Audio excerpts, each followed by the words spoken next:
Hey, Al Scott here. If you've got a band, a business, a cause, or campaign, and you need stickers to help promote, check out thebumpersticker.com at thebumpersticker.com. They digitally print with solvent ink, so you get the photo quality results of digital with the strength and durability of old-style screen printing. I'm sure glad I sold thebumpersticker.com to Rick back when. He's made a hell of a great company out of it, and there are thousands of satisfied customers who agree with me, too. Let thebumpersticker.com help you get the word out. That's thebumpersticker.com at thebumpersticker.com. All right, guys, welcome back to the show. I'm Scott Horton. It's my show, The Scott Horton Show. And our first guest today is Andrew Cockburn. He's the Washington editor of Harper's Magazine, and he's the author of the book Rumsfeld, His Rise, Fall, and Catastrophic Legacy, and the new one, Kill Chain, The Rise of the High-Tech Assassins. Welcome back to the show. Andrew, how are you doing? Hey, Scott. Good to be with you. Good. Good to have you back on the show. And let me page down on my list of tabs here. I've got your Tom Dispatch article here. Andrew Cockburn, How Assassinations Sold Drugs and Promoted Terrorism. That one is at tomdispatch.com, and it's running under Tom's name at antiwar.com as well. And so, you know what? That's as good a place to start as any, I guess, here. Well, no, actually, I'd rather start with Chapter 1. Let's talk about Chapter 1 of your book, Kill Chain. These idiots blowing up a couple of trucks full of men, women, and children in Afghanistan, and the decision-making process there. And was that much of a unique case beyond the body count, or is that pretty much how the drone war is waged, is basically boys playing with remote-control planes and killing people? I'd say it was, in a way, a pretty...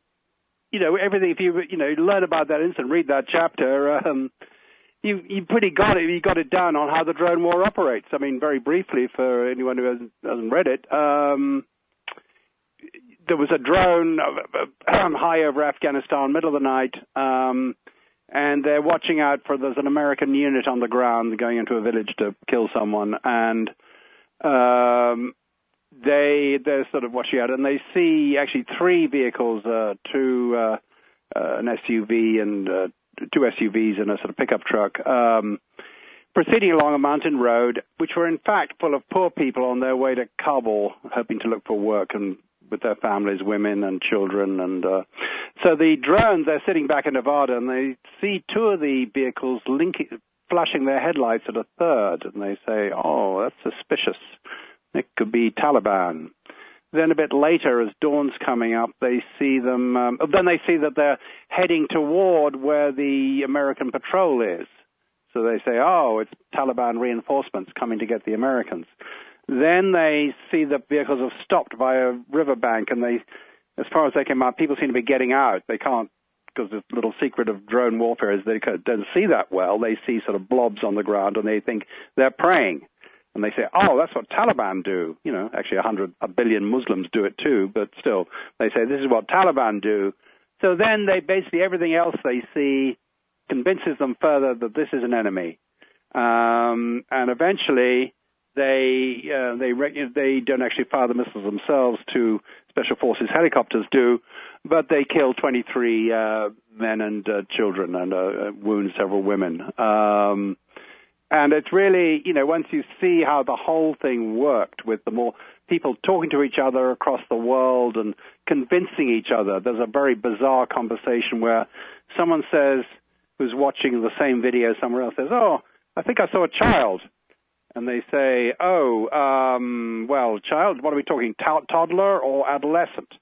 Then someone else says, "Well, an adolescent can be as old as 13. And they say, "Well, 13, that's a military-age male. That could be a threat if he's got a weapon." So what, in fact, this was a toddler 6 years old, suddenly gets translated into a 13-year-old kid who can fire a gun. So he's slated for execution, too. It's the way the whole thing works, I think. Mm-hmm. And then, so I guess what was exceptional about that one, it was so many innocent civilians died, and right at a very precarious time when Stanley McChrystal was trying to implement the ridiculous coin strategy there and really lower down the civilian casualties and all that. So it was investigated and the story was told that thoroughly. That's basically what's unique about the situation. Exactly. But as far as the process, yeah, this is how we do it. Yeah. I mean, these drone. If you look in the book, I have the transcripts of what the drone pilots were saying to each other, the drone crew, and it's pretty, it's disgusting. They're really keen. They're really looking to kill someone. They're really looking forward to it. Maybe they're not. I hope they're not all like that, but they were certainly so in this case. And actually, the general who investigated it was pretty shocked himself, I got to say. Right. Yeah, you have some quotes from him about what he thought of their professionalism when it came to waging that war. And now, but a big part underlying this whole story, too, is the illusion of precision here. I mean, boy, are we talking space-age fancy stuff, right? And yet, it's it really is just an illusion of precision, a way of basically loosening the rules, making it easier to kill innocent people instead of harder. Well, that's right. I mean, there's this whole now sort of, I don't know, you call it sort of ersatz, almost an academic discipline of assassination. How they pick the people. You can precisely locate, the evil terrorist. And what they actually mean by that is they follow their cell phones. I mean, that's been the major intelligence device of the so-called war on terror, which is following people's, being able to locate, your cell phone and follow it, so wherever it goes.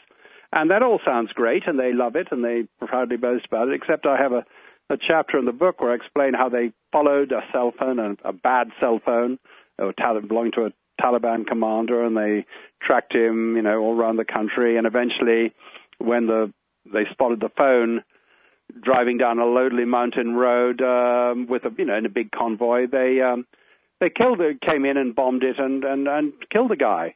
Except it was the wrong phone. They got the numbers mixed up, and they killed a perfectly innocent guy who was actually out campaigning for Parliament. And he was in the papers every day, and he knew everyone. So if they'd bothered to look at a newspaper instead of their fancy high-tech intelligence device, they might have figured they were following the wrong person. Right. Yeah, it reminds me of that book, Technopoly by Neil Postman, where he talks about how, knowledge in all times, but especially now, knowledge is defined by the technology that you use to gain it. So. Oh yeah, very interesting. Yeah, it's the same difference between listening to a radio show or reading something, that kind of thing. There's a difference there, but when it comes to all this high tech stuff, like you're saying, you could read a newspaper, which is 14th century or 15th century tech or whatever, right, and know more and have better quality of information. That's in fact what it says in chapter 1. There was they had one special forces guy who'd been there for a few years in Afghanistan say that you got to have somebody who has some experience with the place. He's got to have, instead you got 17-year-old kids who are doing all the deciding, who have no context, no real understanding or much less wisdom of, about the situation. They have only data points. Exactly so. And that's really, if there's a sort of underlying theme to the whole book, that's it, that the more and more we or they fighting wars, through a video screen, and they think there's the illusion, because you can sort of see things up close, seem to be up close, even though you're 12,000 miles away, you're really in touch, you really know what's going on, but of course you don't. I have a story in the book about there was a battle in Afghanistan a few years ago where there was some American troops who were sort of basically trapped on the top of a mountain. And there was a guy on the ground who understood what was happening, and he had good communications, and he'd been there for a while, and he knew what to do. But there was a drone overhead, so the headquarters of this unit, who were 1,000 miles away, not somewhere in the Persian Gulf, they said, no, we're in touch. We can see what's going on because we're watching the drone picture, and we can, we'll run the battle, which they did with disastrous consequences, and a lot of people got killed. Yep. All right. Well, I'm sorry, music and the heartbreaks interrupting us here, but we can pick it up on the other side, right there on the other side of this break. It's Andrew Cockburn, author of the new book, Kill Chain, The Rise of the High-Tech Assassins. Find him at tomdispatch.com and harpers.org, too.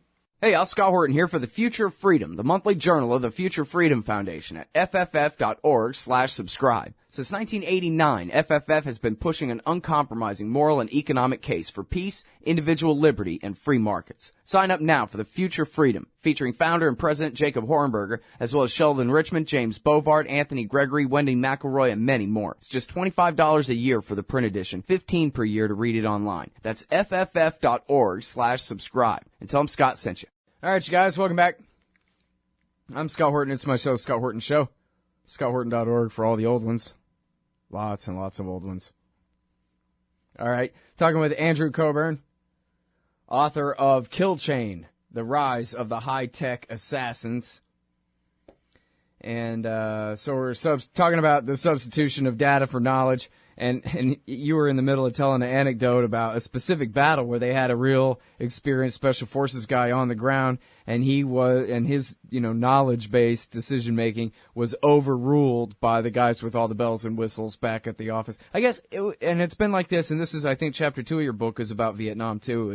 It's really been like this, maybe in waves, not steadily the whole time. I'm not sure, but since Robert McNamara and all the whiz kids and their mainframes and all the very sophisticated geometric patterns that they had figured out that were going to win them the war in Vietnam, huh? Well, that's right. There's two reasons for that. One is, they love the whole, predisposition towards high-tech, so-called high technology that really makes people a lot of money. I mean, in that Vietnam chapter, I point out that this was all of a great benefit to the IBM Corporation. What it basically consisted of was they had sensors littering. They littered the jungle of the Ho Chi Minh Trail, which was supplying the North Vietnamese forces and Viet Cong fighting in the south. And they littered the whole jungle with sensors that could hear people or sense movement or even smell their urine.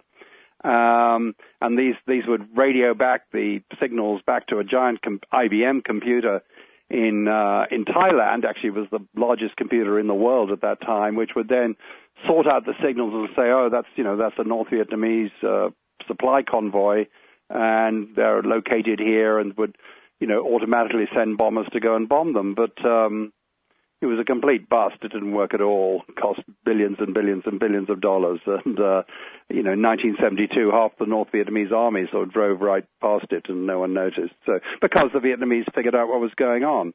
So, but it did make a lot of money for a lot of contractors, which I think is really the basic impulse for all this. And the second impulse is, they want to cut out the human element. I mean, the human element can mutiny or decide the war's a stupid idea, like in Vietnam, or generally cause the higher ups trouble. So they really want to substitute robots as much as possible. Mm-hmm. Yeah, I was thinking what Tom Engelhardt wrote an introduction to probably a Basevich essay or something one time, where he just kind of rehearsed how easy Iraq was supposed to be. And how, oh yeah, we're going to have 56 bases forever, and then we'll threaten Iran from there, and this and that, and it'll all be great. And then, but you know what? Who minds failing? Like you say, they can only fail up anyway. More guns, more Javelin missiles, and more dividend checks for Lockheed stockholders, and more shiny ribbons for all the military officers in their shiny Pentagon and all that. And so, yeah. And hey, look, an ISIS to fight, Boy, right. We sure screwed up that last war bad. Now we got a whole new one. Exactly. So, I mean, the criminal blunders of all this is just amazing. But it makes no difference. I mean, throughout the book, throughout Kill Chain, I have examples, where there's been a report saying this weapon doesn't work, or they tested something, like the original drone, and they said, the Predator drone, they said, well, this thing it's basically legally blind. I mean, it fits the legal definition of blindness in drivers. It made no difference. They plowed ahead with it. Later on, there's a thing they're still very proud of called Gorgon's Stare, which can supposedly, from a drone, you mount it on a drone and it can watch a city or a large town anyway and see everything that's going on anywhere in that town down to a resolution of 6 inches. And there was a unit tested it. I got the test report. They said this thing doesn't work at all. I mean, it's completely useless. And, God for that. Exactly so. Yeah. But it didn't make any difference. They sent it off to Afghanistan. They sort of hid it in Afghanistan, spent billions more dollars on it, and keep making, still today, you'll find them making statements saying what a wonderful war winner it is, though we obviously lost the war. Yeah, I've always, for a very long time, I've feared that, if you want a vision of the future, it's the Gorgon stare over every city in this country in the name of whatever, I wouldn't worry. pretext. I wouldn't worry too much about that. Yeah, I know. You're really putting my fears at ease here with this. Oh, good news. It's a government program. It's not effective whatsoever. We're exactly safe. so. Yeah, it's not all bad news, my book. Yeah. All right. So now, before the terror war, but after the Soviet Union and the Cold War, they had a stand-in for a little while. It was the drug kingpins of South America. And in your article here at Tom Dispatch, you talk about the obsession with the decapitation strikes and assassination and getting the very top bad guys, and how, in fact, hey, I guess as we could predict, maybe their exactly failed methods from the drug wars of the 1990s were implemented in Afghanistan and Iraq. That's why they failed so badly. Well, that's right. But in the article and in the book, I explain, how the drug war exercise was really, really set the pattern, because they had the DEA came up with this. They thought it would be a great way to expand their presence, their budget, and so forth. They called it the kingpin strategy, where we're going to go after the kingpins, the evil monsters who control the big drug cartels that we used to hear about, which they did. And actually, that bit worked quite well. They did get a lot of the big big cartel leaders, and they killed them or jailed them for life, and that's all fine, except that supplies of drugs, or in this case cocaine, in this country went up. It's meant to be a drug war. You're meant to be reducing the drug supplies, right? And they, instead of which, it had completely the opposite effect. Every time they arrested or killed a cartel leader, the price of cocaine in this country went down, and there was more around. Because, for a very simple and obvious reason, what cartels do is restrict supply and keep the price up. So if you dismantle the cartel, if you knock off the leader, then you get two would-be leaders competing, and they compete, for market share. So naturally, they supply more, bring in more stuff, and therefore the price goes down. It's exactly what happened. Yeah, and of course, then there's that much more violence because you have. You haven't gotten rid of the kingpins. You've just made a bunch of smaller kingpins, really, exactly who all so. now are at war with each other for who gets to be the next big kingpin. Exactly so. I mean, just, if you want to, as the guy who figured all this out is kind of the hero in my book, he said, what they should have done is said, okay, we'll have one cartel. We'll support having just one cartel that we'll sort of work with. And if they, that guy will keep the price up, and, we won't arrest him. It'll restrict supply, and we'll all be better off, or at least law enforcement will be better off. Or you could just legalize it and let cocaine businessmen do their business. It's not like the demand is ever going to go away. And certainly not among the people in New York and D.C. who hold all the power in this country. They'd probably do 2/3 of all the coke in the whole land. Well, I think that's right. All right, so... and now we saw the same thing with the Iraq War, where they would get the baddest of the IED makers, and they would assassinate him, and then he'd be replaced by, a couple of wild guys who would do, a much more severe job of putting that many more IEDs everywhere. They now have to prove themselves rather than take their time and pick their targets. They're now, killing more innocent civilians and et cetera, just making everything worse, not better.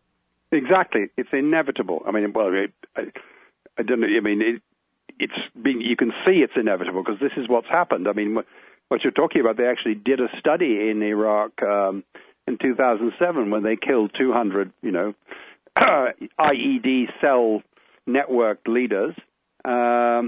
And actually, they looked at 200 cases where they'd done that, and then they looked to see what happened then. And they found that, life got worse. Attacks on Americans went up by 40% immediately.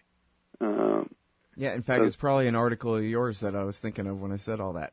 Yeah, Well, think about it. It's in There's a lot about it in the book. Oh, well, see, I'm not that far into the book yet. I got a few chapters of the book and a Tom Dispatch article knocked out. I'm sorry, it's been sitting on my pile here, but now that I've got you on, we're gonna, follow up in the next week, and cool. Then I will have finished reading it. But it's, of course, great so far. And I like the part about the Fulda Gap. There's the missile gap and the mine shaft gap and the Fulda Gap. Oh, no, they're coming for us across the Fulda Gap. And you have a great bit in here about how they tried to automate all of that and put us all that didn't work either. Yeah.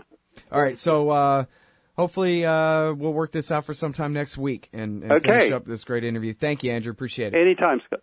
Always a pleasure. Thank you. All right, y'all. That's the great Andrew Cockburn. The book is Kill Chain: The Rise of the High-Tech Assassins. And we'll be right back. Hey, all, Scott here. If you're like me, you need coffee. Lots of it. And you probably prefer it tastes good, too. Well, let me tell you about Darren's Coffee Company at darrenscoffee.com. Darren Marion is a natural entrepreneur who decided to leave his corporate job and strike out on his own, making great coffee. And Darren's Coffee is now delivering right to your door. Darren gets his beans direct from farmers around the world. All specialty, premium grade with no filler. Hey, the man just wants everyone to have a chance to taste this great coffee. darrenscoffee.com. Use promo code Scott and you get free shipping. darrenscoffee.com.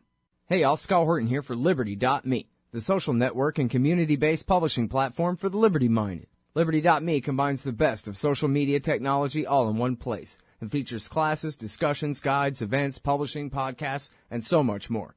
And Jeffrey Tucker and I are starting a new monthly show at Liberty.me, Eye on the Empire. It's just $4 a month if you use promo code Scott when you sign up. And hey, once you do, add me as a friend on there at scotthorton.liberty.me. Be free. Liberty.me. Don't you get sick of the Israel lobby trying to get us into more war in the Middle East? Or always abusing Palestinians with your tax dollars? It once seemed like the lobby would always have full-spectrum dominance on the foreign policy discussion in D.C. But those days are over. The Council for the National Interest is the America Lobby, standing up and pushing back against the Israel lobby's undue influence on Capitol Hill. Go show some support at councilforthenationalinterest.org. That's councilforthenationalinterest.org.